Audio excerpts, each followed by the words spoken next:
You're gonna die and no one will remember you. Not in some poetic, we all become stardust kind of way.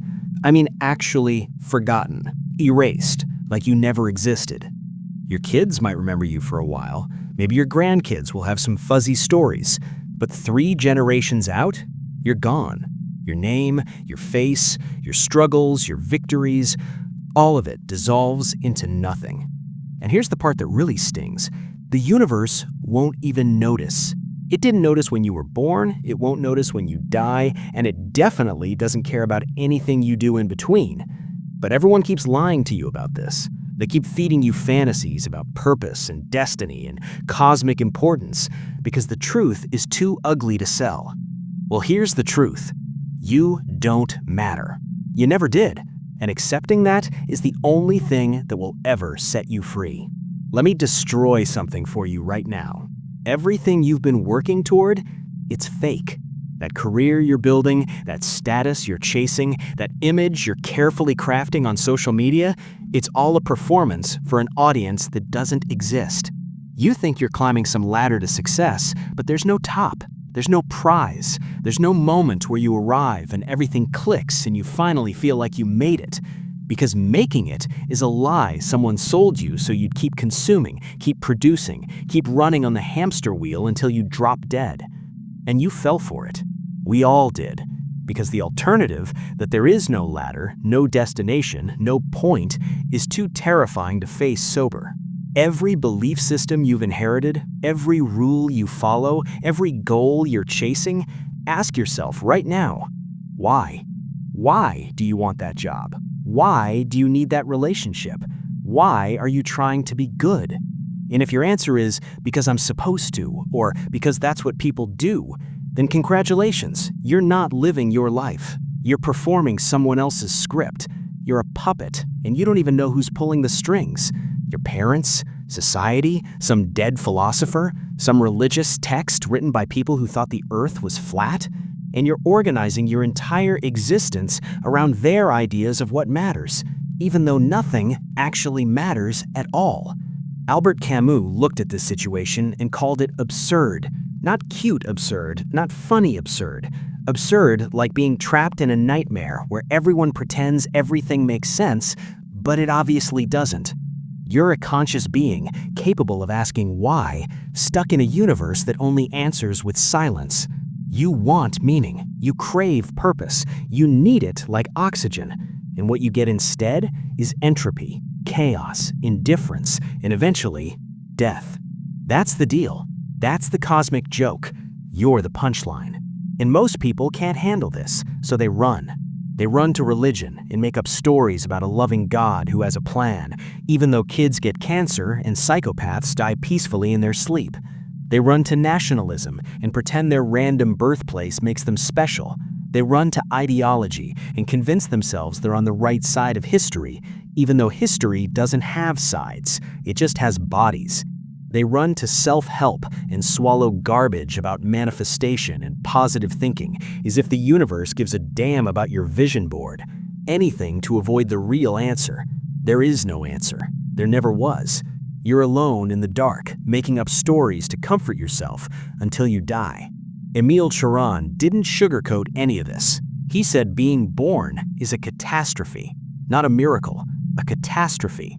You were thrown into existence without your consent, cursed with consciousness you didn't ask for, forced to be aware of your own meaninglessness, and there's no way out except death, which might just be more nothing. You're trapped, and the worst part, you know it. A tree doesn't have an existential crisis, a dog doesn't lie awake wondering if its life has purpose, but you do. You're smart enough to see the problem, but not powerful enough to solve it. That's the human condition. That's the curse. Now here's where most people hearing this check out. They say, okay, if nothing matters, I'm done. Why get out of bed? Why try? Why care about anything? And that's where you're missing the point. That's where you're being weak. Because the fact that life is meaningless doesn't give you permission to quit. It removes your excuse not to live. When you realize nothing matters, you're not trapped. You're free. Completely, terrifyingly, absolutely free. free from every expectation, free from every rule you didn't write, free from the pressure to be special or important or remembered. You're free to build whatever life you want because there's no cosmic judge grading your choices. And that freedom is so overwhelming that most people run straight back to their comfortable lies. Let me be clear about something. You will never find meaning. You can search your whole life, read every philosophy book, follow every guru, pray to every god, and you will never discover some inherent purpose waiting for you. Because it doesn't exist. It never existed. The universe is not a puzzle with your name on it. It's random, it's mechanical, it's indifferent. Stars explode, galaxies collide, black holes devour everything, and none of it means anything. You're not special, you're not chosen, you're not here for a reason. You're here because some cells divided and here we are. That's it. That's the whole story. And once you accept that, really accept it, not just intellectually, but in your bones, you stop wasting your life searching for something that isn't there. But here's what you can do. You can create meaning. Not find it, create it. You can decide what matters to you and build your life around that. Not because it's cosmically significant, it's not, but because you're here, you're conscious, and you get to choose. That choice is the only freedom you actually have. Everything else is determinism and biology and physics. But this choice, to create your own meaning in a meaningless universe, that's yours. And yeah, the meaning you create is subjective, it's temporary, it dies when you die. So what? You're going to die anyway. At least this way you lived something that felt true to you instead of dying with someone else's dreams in your head. Think about your life right now. How much of it is actually yours? How much of what you do every day reflects what you actually value versus what you were told to value? You wake up, you go to work at a job you probably hate or at best tolerate. You come home exhausted, you scroll through other people's fake lives on your phone, you go to sleep, and you do it again, and again, and again. For what? A paycheck? Security? Because that's what adults do? You're trading your life, your actual finite existence, for money to buy things you don't need to impress people you don't like. And you call that living? That's not living. That's slow suicide with extra steps. Here's what nobody tells you about freedom. It's not fun. It's not light. It's not some Instagram quote about living your best life. Real freedom, existential freedom, is heavy because it means responsibility. It means you can't blame anyone else anymore. You can't blame your parents for how you turned out. You can't blame society for your choices. You can't blame God or fate or the universe for your life. It's yours. You built it. Every decision you made, every compromise you took, every dream you abandoned, that was you. You did that. And you can either own it or spend your entire life making excuses. Jean-Paul Sartre called it bad faith. That's when you lie to yourself about being trapped. When you say, I have no choice, even though you do. When you stay in the soul-crushing job because it's safe. When you stay in the dead relationship because being alone is scary. When you follow the rules because breaking them is uncomfortable. You're not trapped. You're choosing this. And that's fine. Make your choices. But don't lie about it. Don't pretend you're a victim of circumstances when you're actually just afraid. Own it. Say, I'm choosing safety over authenticity, or I'm choosing comfort over meaning. And then at least you're being honest. But most people can't even do that. They'd rather pretend they have no choice than admit they're too scared to make one. Let's talk about the goals you're chasing, the ones you think will finally make you feel complete. The promotion, the house, the car, the relationship, the body, the followers, whatever it is. You think once you get there, you'll finally feel like you made it, like your life means something. But you're lying to yourself, because you've probably already achieved goals like this before. And what happened? You felt good for a day, maybe a week, and then the emptiness came back. Because the emptiness isn't about what you lack, it's about the fact that achievement doesn't create meaning. It never has, it never will. You're trying to fill a philosophical void with material success, and it's like trying to fix a broken leg with a haircut. Wrong tool, wrong problem. And the saddest part? You already know this. Deep down, you know the promotion won't save you. You know the relationship won't complete you. You know the achievement won't fulfill you. But you chase it anyway, because at least chasing feels like purpose. At least when you're climbing, you can pretend there's a destination. Because the alternative, accepting that there is no destination, that you're just here until you're not, that's too much. That requires actual courage. That requires looking at your life and admitting you've been running from the truth your entire existence. Camus told this story about Sisyphus. You probably know it. Guy pushes a boulder up a mountain, gets to the top, boulder rolls down, does it again, forever. And Camus says we must imagine Sisyphus happy. Not because the task has meaning, it doesn't. Not because he's delusional, he's not. But because Sisyphus owns his fate. He accepts the absurd. He stops waiting for the boulder to stay at the top and finds meaning in the pushing itself. That's the rebellion. That's the freedom. The gods wanted to torture him, but he took ownership. He made it his. And that's all we can do. Accept that we're all pushing boulders that will roll back down, and push anyway. But here's where people get it twisted. They think accepting meaninglessness means nothing matters, so everything is permitted. They think it's an excuse to be selfish, to be cruel, to give up. That's not freedom. That's cowardice dressed up as philosophy. Real existentialism is harder than that. It's saying, yes, nothing matters in the cosmic sense, but I'm going to create meaning anyway. I'm going to care about people anyway. I'm going to build things anyway. I'm going to try anyway.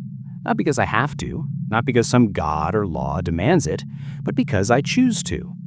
Because caring feels better than not caring. Because building feels better than destroying. Because connection feels better than isolation.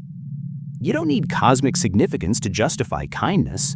You can just be kind because you decided that's who you want to be. Let me break something else. Your relationships. Every person you love is going to die. Maybe before you, maybe after. Doesn't matter. They're temporary. The love you feel is temporary. The memories you make are temporary. All of it ends. And knowing that, you still love them. You still invest. You still care. And that's not tragic. That's not depressing. That's the whole point. You care even though it's temporary. You love even though it ends. You connect even though everyone leaves. That's the rebellion. That's choosing meaning in the face of meaninglessness. That's the absurd joy. Not joy because everything is wonderful. Joy because you chose to care even though you didn't have to. Even though it won't last. Even though it doesn't matter.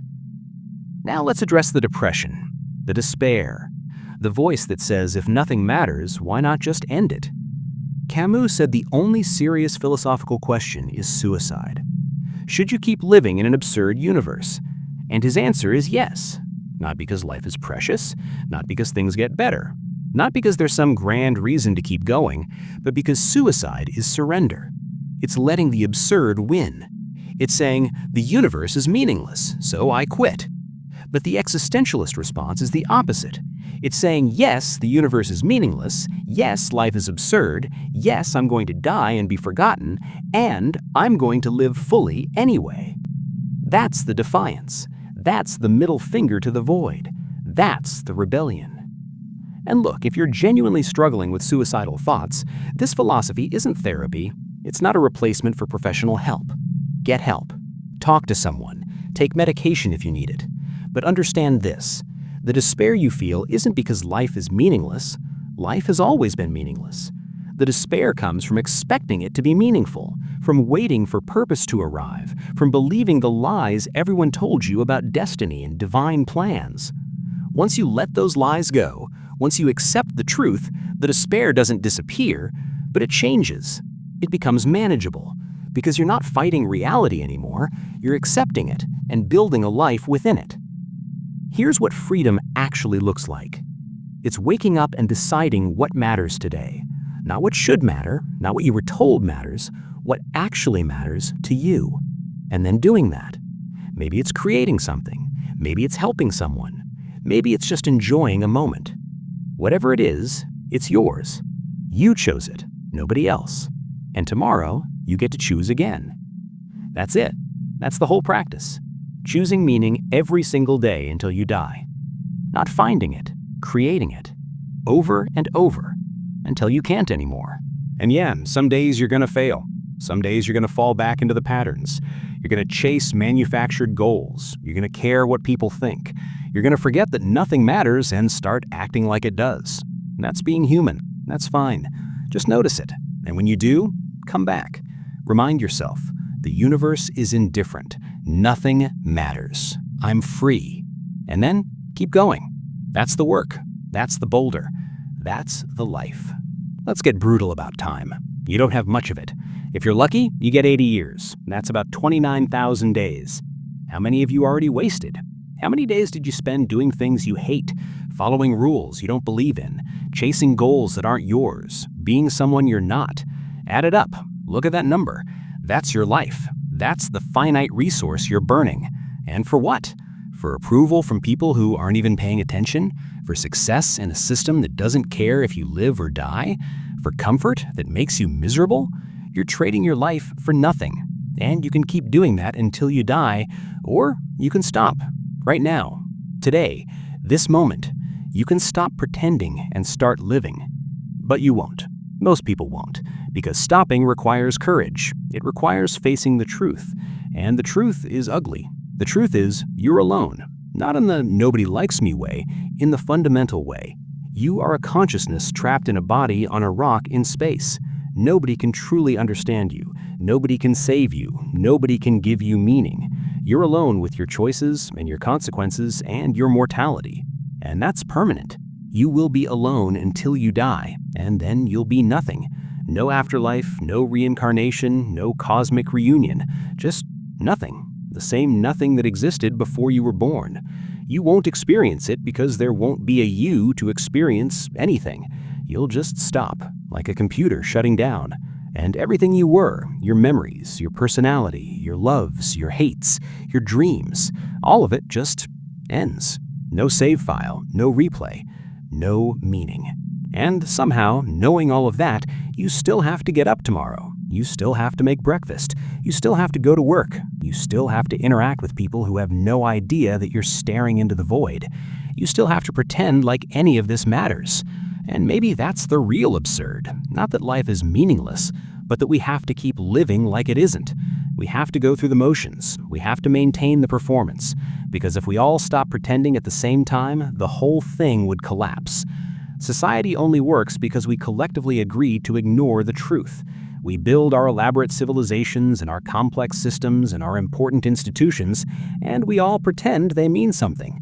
But they don't. They're just distractions. They're just ways to avoid thinking about the void. So what do you do with that? How do you live knowing the truth? You stop running from it. You stop pretending. You stop waiting for permission or purpose or some sign from the universe. You accept that you're here, you're conscious, and you're free, terrifyingly free. And you use that freedom to create something. Not something important, not something that will last, just something that matters to you, right now, today. And then tomorrow you do it again, and the day after that, until you die. That's it. That's the whole thing. There's no secret, there's no hidden meaning. There's just this moment, this choice, this boulder to push. And you can either push it with joy, absurd, defiant, rebellious joy, or you can push it with despair. Either way, you're pushing it. So you might as well choose joy. Watch the next video. You need to hear this.